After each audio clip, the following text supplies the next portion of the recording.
Hi, I'm Dr. Vicky O'Dwyer. I'm a consultant obstetrician and gynaecologist at the Rotunda Hospital.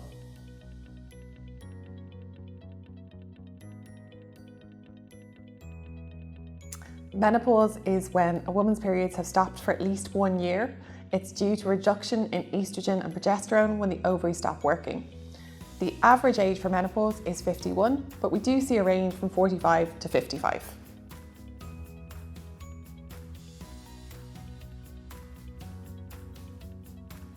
So we see a reduction in hormones estrogen and progesterone, and that leads to most of the symptoms that you hear about that are associated with menopause or peri-menopause. So this includes hot flushes, night sweats, joint pains, mood changes, irritability and anxiety, to name just a few.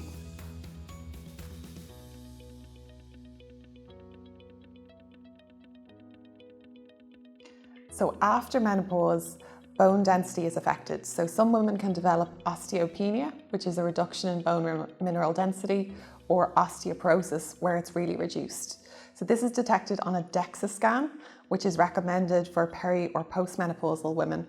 And you can counteract the osteoporosis or prevent further development of it by taking calcium and vitamin D, bisphosphonates, or HRT.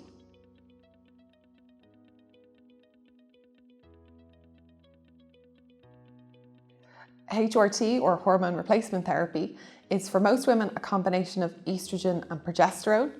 The estrogen is what relieves the menopausal symptoms, and the progesterone protects the lining of the womb.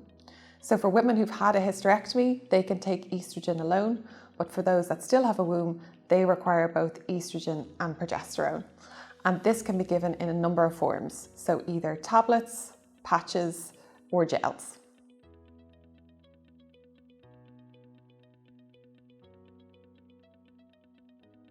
There is a small increased risk in breast cancer with HRT.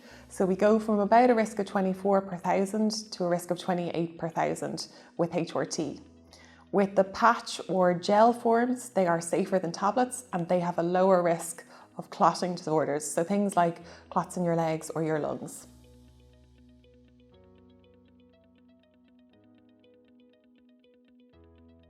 HRT was really widespread until about 2002, when two big studies were published. So the Women's Health Initiative study and the Million Women study.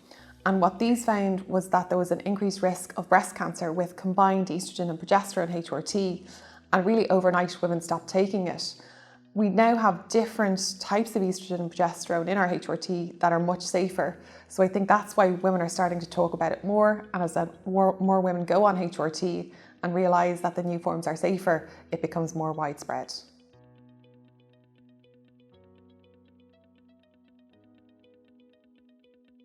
So peri-menopause is that range from 45 to 55 where you still have periods and your hormones are fluctuating, and that's often when you get those menopausal symptoms like the hot flushes, the night sweats. So it covers a wide age bracket within usually a couple of years of your period stopping.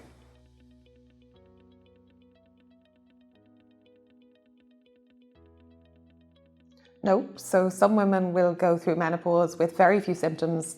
Their periods will space out and then stop. They'll have no hot flushes, no night sweats. They don't need to see a specialist or go on HRT. The one group that will always need HRT are those with premature ovarian failure. So that's when their periods stop before the age of 40. And it's really important, not just for their bones, but for their heart health, and to have normal hormones helps with these. So they should stay on HRT until the natural age of menopause, around 51.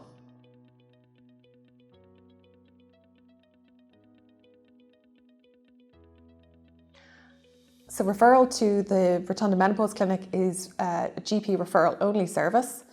We aim to see women who have complex medical issues, including a history of breast cancer or other cancers, hypertension, or at risk of a clot in their leg or their lung. We're also happy to see women who are on HRT who are having issues with their current HRT preparation.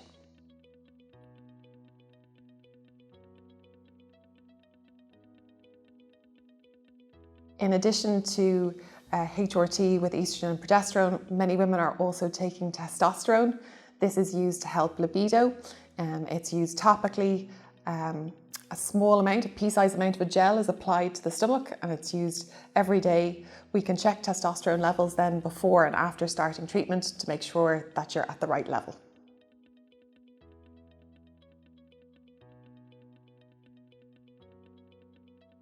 Definitely, we're seeing a huge amount of women coming through our general gynae clinics for lots of reasons. They might be having problems with their periods, and they'll also happen to ask, what about HRT? Do I need it? Can I have it?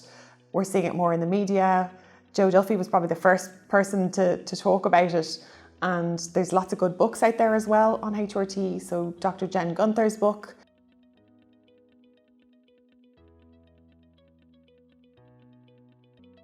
Many GPs are also menopause specialists, so it's best to check with your own GP first.